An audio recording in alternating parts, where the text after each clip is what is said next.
Bonjour à toutes et à tous. Après le chapitre introductif sur la cinématique, nous allons maintenant aborder le chapitre de centre d'inertie.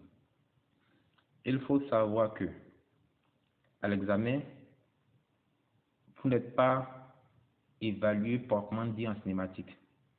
Vous serez évalué sur le centre d'inertie ou sur l'un des champs ou sur l'oscillation mécanique ou également sur l'interaction gravitationnelle pour les séries C. Mais la cinématique va intervenir dans chacun de ces chapitres-là. Donc, nous allons commencer par le chapitre de centre d'inertie. Le centre d'inertie est un chapitre relativement simple qui va porter sur des éléments importants. Il faut savoir que dans le centre d'inertie, nous avons 4 forces, à savoir le poids,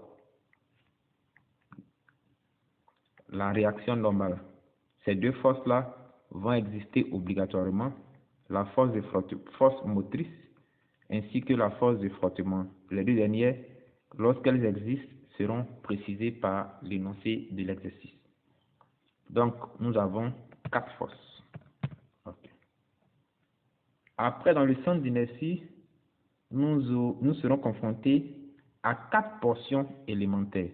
Nous pouvons avoir ce que nous appelons un plan horizontal, un plan incliné descendant, un plan incliné ascendant et des portions semi-circulaires ou des portions curvilignes. On va en parler plus tard. Par la suite, nous avons 5 paramètres. Les questions qu'on nous pose dans le centre d'inertie ne changent pas parce qu'elles portent sur des paramètres. Nous pouvons avoir des questions de force, des questions de temps,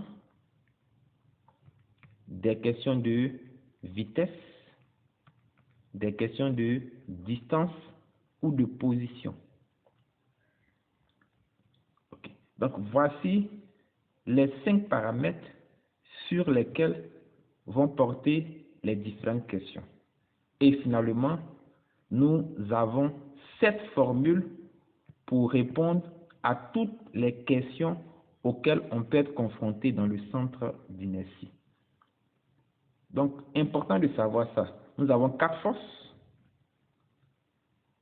4 portions, 5 paramètres et 7 formules pour répondre à toutes les questions auxquelles nous pouvons être confrontés dans le chapitre de centre d'inertie.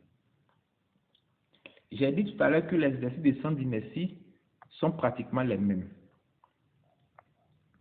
Qu'est-ce qui se passe quand un professeur doit faire une composition de centre d'inertie pour ses élèves? Il pourra commencer le sujet par un plan horizontal, AB. Après, juxtaposer un plan incliné descendant, C. Et s'il veut compléter par une portion semi-circulaire, ici, CD. Ça fait un exercice. Le mobile quitte ici au point A. Il arrive en B, il descend le plan et puis après, il fait la portion semi-circulaire. Même pour comprendre mieux, vous verrez que dans les sujets, la décomposition du sujet est essentielle. On te mettra, mais tu vas avoir simplement petit 1, étude sur la portion AB. Et on pose des questions uniquement sur la portion AB. 2, étude sur la portion BC. Et puis on aura en 3, étude sur la portion CD.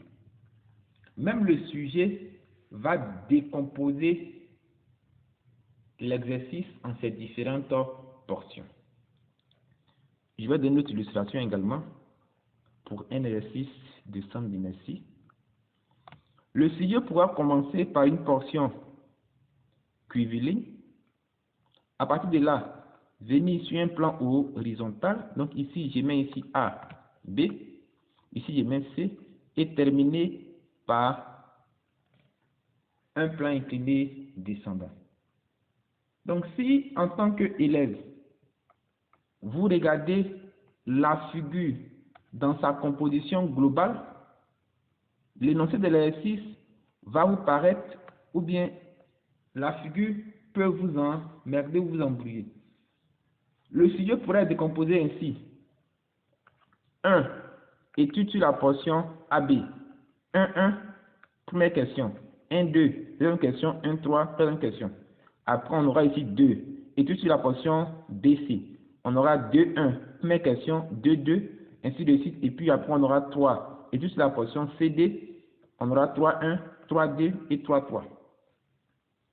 Le sujet même va décomposer ton exercice en ces différentes portions élémentaires. Donc, il est important de comprendre que, en tant qu'élève, il ne faut jamais regarder un sujet de centre d'inertie dans son ensemble. Il faut le prendre sur les différentes portions. Raison pour laquelle, dans cette illustration que je ferai tout à l'heure, on va faire l'étude sur les différentes portions. Ça veut dire que quoi? Je vais te montrer comment étudier le mouvement d'un mobile sur une portion AB qui est horizontale. Comment l'étudier sur un plan incliné descendant, sur un plan incliné ascendant et sur une portion semi-circulaire ou sur des portions curvilignes. Donc, dans un exercice, quand tu auras une étude sur une portion AB, ça ne changera jamais. Ça sera les mêmes applications que tu auras à faire. Donc, c'est comme si c'est une routine, tu vas juste copier des choses auxquelles tu es habitué. Quand tu auras une étude sur une portion ou bien un plan incliné descendant, ça sera pareil. Tu l'as déjà vu plusieurs fois à la maison, donc tu ne feras que les mêmes choses. Donc, avec l'expérience que tu vas acquérir après avoir suivi ce cours, les exercices de centre d'inertie sont pratiquement les mêmes. Comme je l'ai dit, nous avons affaire à 4 forces. Nous avons 4 portions élémentaires. Nous avons 5 paramètres, c'est-à-dire que 5 questions qu'on peut nous poser. Et puis, finalement, nous avons 7 formules pour répondre à toutes les questions auxquelles on peut être confronté dans ce chapitre. Avant de commencer toutes ces explications, il y a 2 choses qui sont indispensables. Calculer le travail des 4 forces que nous avons vues et faire la projection de ces différentes forces dans le plan. Donc, comment calculer le travail de ces forces et comment faire la projection d'une force dans le plan. C'est ce que nous allons voir.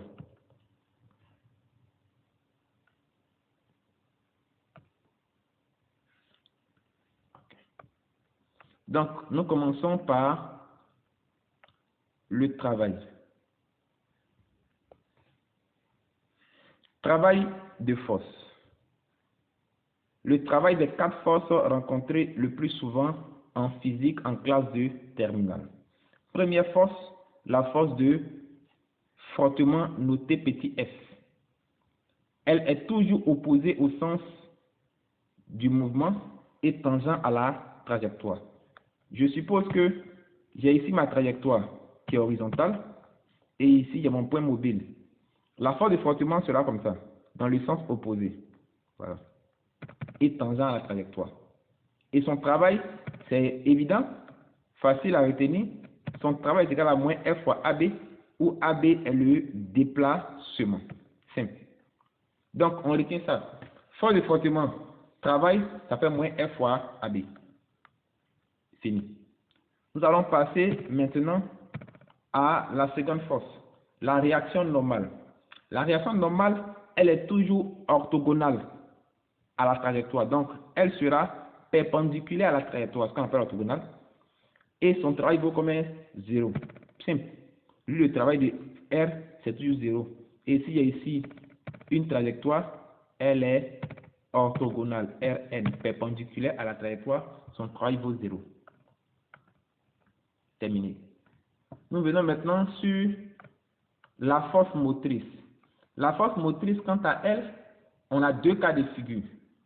K1, elle peut être tangente à la trajectoire dans le sens du mouvement. C'est comme ça, hein, c'est F.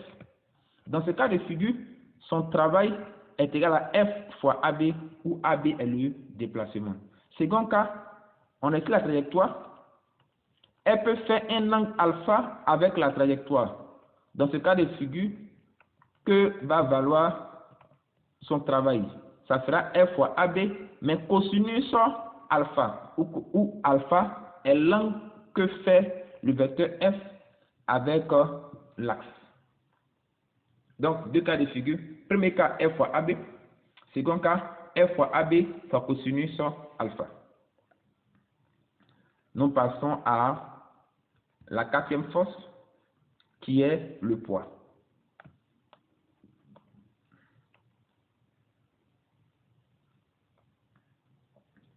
On va lire ici. On nous dit ici que le poids, il est toujours vertical orienté vers le bas. Toujours vertical orienté vers le bas. Par définition, le travail du poids est égal à mg ZA moins ZB. Voilà la définition qui est là, mais on a généralement du mal à l'appliquer. Donc, on va trouver une méthode simple pour pouvoir retenir ça. Donc, on suppose que notre mobile a suivi une telle trajectoire et qu'il a quitté le point A ici. Il est arrivé au point B et à la fin, il est arrivé au point C. On veut calculer le travail du poids entre A et puis B. Simplement, qu'est-ce qu'on fait? On va tracer un trait au premier point, un trait au deuxième point et déterminer la hauteur entre les deux points. Comment noter quoi? H. Et si, en quittant A, qui est le départ, pour aller en B, je monte, alors mon travail sera simplement égal à quoi? À M, G, H avec un signe moins devant.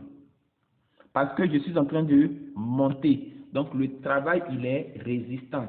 Où le H est la hauteur que je viens de déterminer. C'est ce qu'on a compris. Donc on trace un trait au premier point, un trait au deuxième point. Si en quittant le premier point pour aller au deuxième point, on est en train de monter, alors le travail fait MGH avec un signe moins devant. J'efface.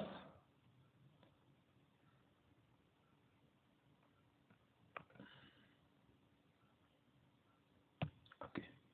Donc, si je fais ça, et que là c'est A, et puis ici c'est B, et que je trace mon trait au premier point, et mon trait au deuxième point, ça sera ça la hauteur H qu'il me faut déterminer. Mais en quittant A pour venir en B, qu'est-ce qui se passe? Je fais quoi? Je descends. Donc ici, le travail, il est comment? Il est moteur.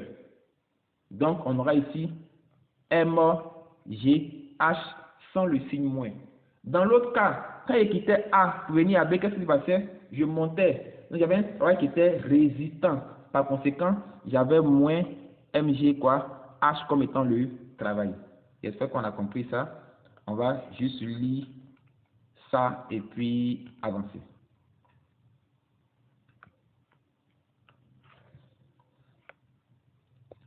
On dit pour calculer le travail du poids sur un trajet AB quelconque, on procède de la façon suivante.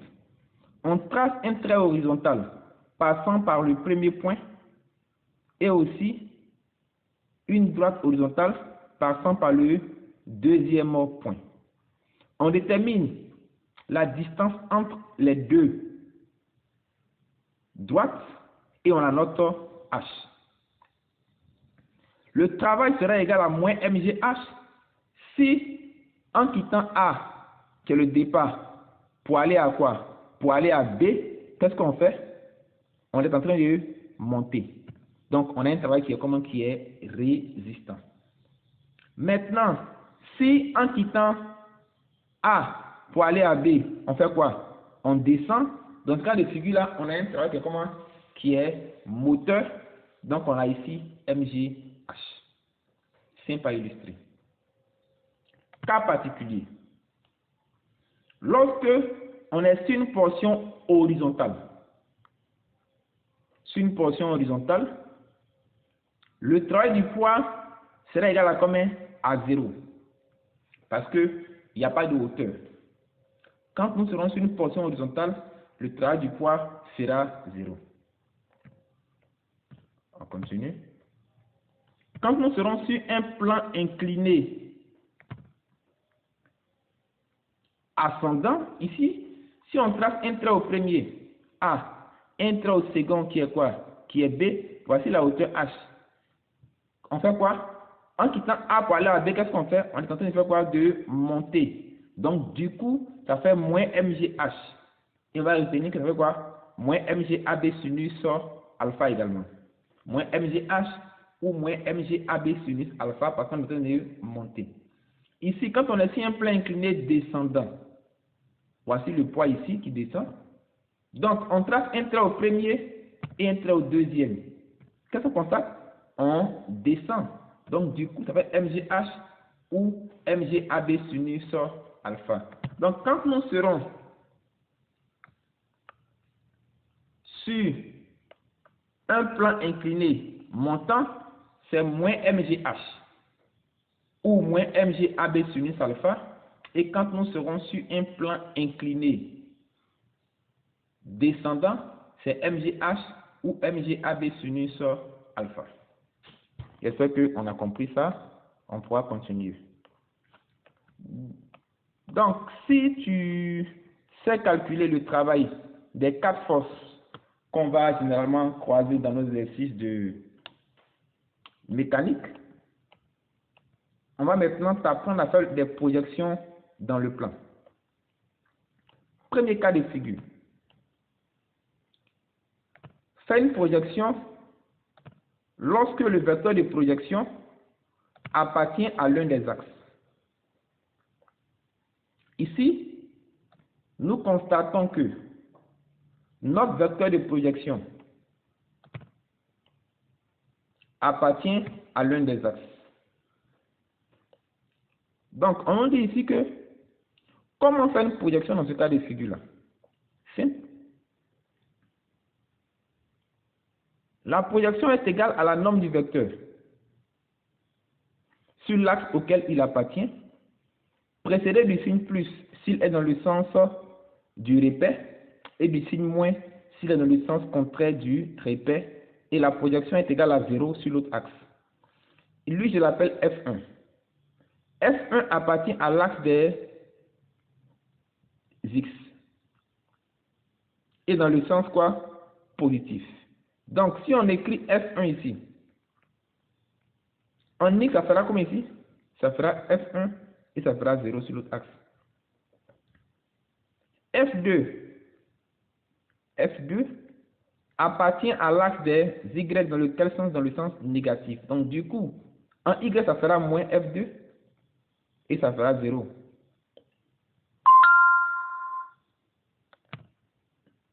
Si nous prenons ici F3, F3 appartient à l'axe des Y. Et dans quel sens? Dans le sens positif. Donc en Y, ça fera ici F3 et ça nous fera 0 sur l'autre axe. F4, qui est celui-là, appartient à quel axe? À l'axe des X. Et dans le sens négatif. Donc si je mets ici F4, en X, ça fera quoi? Moins F4. Et ça fera ici 0 sur l'axe des Y. Donc quand le vecteur appartient à l'un des axes, il fait sa valeur sur l'axe précédé du signe plus s'il est dans le sens positif et du signe moins s'il est dans le sens négatif, et il fait 0 automatiquement sur l'autre axe. Continuons. Second cas de figure, le vecteur n'appartient à aucun des axes. Donc le vecteur fait un angle alpha avec l'un des axes. Illustration. Lorsque le vecteur va faire un angle alpha avec l'un des axes, comment est-ce qu'on le fait? On dit la projection est égale à la norme du vecteur. Donc déjà, premier point, il y a la norme du vecteur. Norme du vecteur multiplié par cosinus sur l'axe adjacent. Entre parenthèses, collé à l'axe. précédé du signe plus s'il est dans le sens positif et du signe moins dans le sens quoi? Négatif. Donc voici les éléments. On a d'abord la norme fois cosinus sur l'axe adjacent avec un signe plus dans le sens positif et un signe moins dans le sens négatif. Donc on prend le cas de F1. F1 est adjacent à l'axe des X. Donc déjà, ça fera F1 cosinus sur l'axe des X. Mais comme il est dans lequel sens? Dans le sens positif, ça fera plus. Et sur l'axe des Y, ça nous fera automatiquement F1 sinus. On prend ici F3. F3 est adjacent à l'axe des Y. Et dans quel sens? Dans le sens positif. Donc, en Y, ça nous fera F3 cosinus. Mais comme en X, on est dans quel sens? Dans le sens négatif, ça nous fera moins F3 sinus. On continue. On prend ici F2. F2 est adjacent à l'axe des X. Donc, sur l'axe des X, on aura cosinus. Donc, on aura F2 cosinus. Mais quand on prend l'axe des Y, il est dans quel sens? Dans le sens négatif. Donc, ça nous fera moins F2 sinus. On finit par F4. F4 est adjacent à l'axe des Y. Et dans quel sens? Dans le sens négatif. Donc, ça nous fera moins F4 cosinus parce qu'il est adjacent à l'axe des Y, en Y. Et puis, en X, il est aussi dans le sens négatif. Donc, on a moins F4 sinus alpha. Donc, quand le vecteur n'appartient à aucun des axes, nous avons d'abord regardé, nous allons d'abord regarder l'axe auquel il est adjacent. Ça nous fera la norme multipliée par cosinus avec un signe plus s'il est dans le sens positif et un signe moins dans le sens négatif. Et sur l'autre axe, on aura automatiquement sinus, mais avec un signe plus dans le sens positif ou un signe moins dans le sens négatif. Donc, voici en quelques mots les deux connaissances indispensables pour ce qui est de la projection et du travail des quatre forces à connaître en physique, ce qui sera utile dans le sens d'inertie et dans les champs. J'espère que ce cours vous fera du bien et à la prochaine.